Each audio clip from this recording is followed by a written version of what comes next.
kini dan ada kebutuhan masa datang. Ya. Nah, kebutuhan-kebutuhan berdasarkan sifatnya adalah kebutuhan jasmani dan kebutuhan rohani. Contohnya kebutuhan.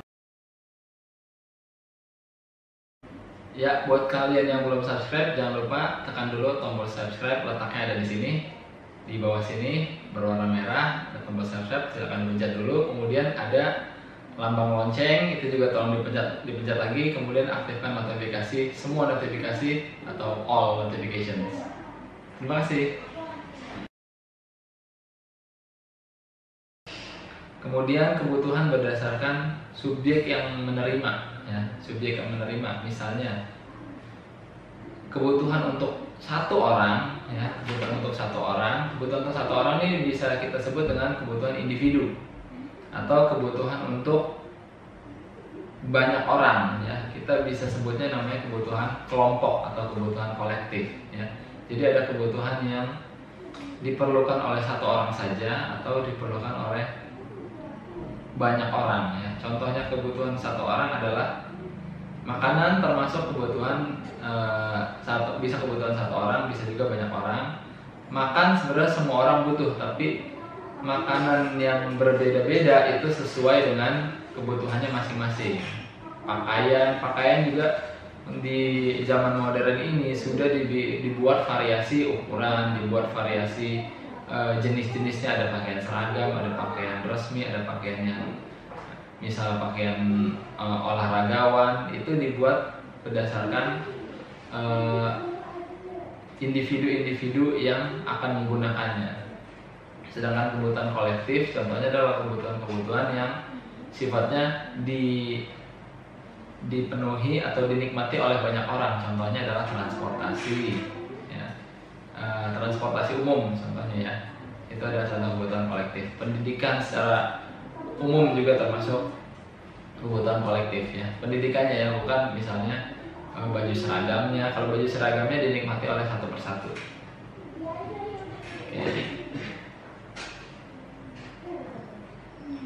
Selanjutnya ada kebutuhan berdasarkan daya beli dari orangnya, ya, dari manusianya itu sendiri. Ya, kebutuhan berdasarkan daya beli ini dikelompokkan menjadi 3 jenis. Pertama ada kebutuhan marginal, yang kedua ada kebutuhan intramarginal, terus yang ketiga adalah kebutuhan ekstra marginal. Oke, penjelasannya adalah kebutuhan marginal artinya dalam memenuhi kebutuhan tersebut, si orang ini itu menghabiskan seluruh pendapatannya atau menghabiskan banyak sekali pendapatannya yang habis untuk memenuhi kebutuhan marginal ini, ya. Sedangkan kalau kebutuhan intramarginal itu kebutuhan yang bisa dipenuhi dengan tanpa mengorbankan kebutuhan-kebutuhan pokoknya, tapi masih bisa dipenuhi oleh pendapatan dari orang tersebut. Sedangkan kebutuhan ekstra marginal adalah keinginan atau kebutuhan yang harusnya bisa dipenuhi tapi tidak ditunjang oleh daya beli, ya. Jadi di luar dari kemampuan si subjeknya itu sendiri, ya. Contoh kebutuhan yang marginal adalah misalnya kebutuhan untuk misalnya apa, ya, pangan yang secara massal, ya. Misalnya kebutuhan untuk pangan, tempat tinggal, pakaian, itu rata-rata menghabiskan semua pendapatan manusia. Itu rata-rata menghabiskan semua pendapatannya untuk 3 hal itu. 3 hal itu yang terutama, ya, dipenuhi dulu gitu. Sandang, pangan, dan papan, ya. Pakaian, makanan, dan tempat tinggal, ya. Itu biasanya dipenuhi duluan. Dari pendapatannya selalu disisihkan ke situ dulu. Sedangkan pendapatan intramarginal adalah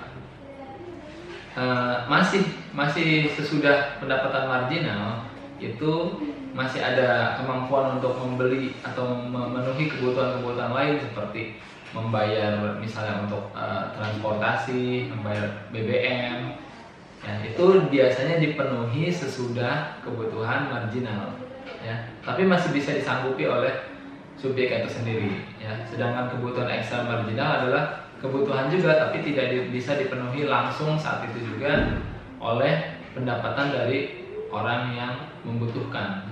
Ya, contohnya adalah misalnya kayak seperti mobil mewah gitu ya. Itu tidak bisa langsung dipenuhi oleh pendapatan si subjek. Ya. Nah, sekian dulu pelajaran tentang kebutuhan manusia. Apabila ada saran, kritik, ide ataupun mau materi apa yang mau dibahas, bisa tulis di kolom komentar di bawah ini. Oke. Sampai ketemu lagi. Dadah.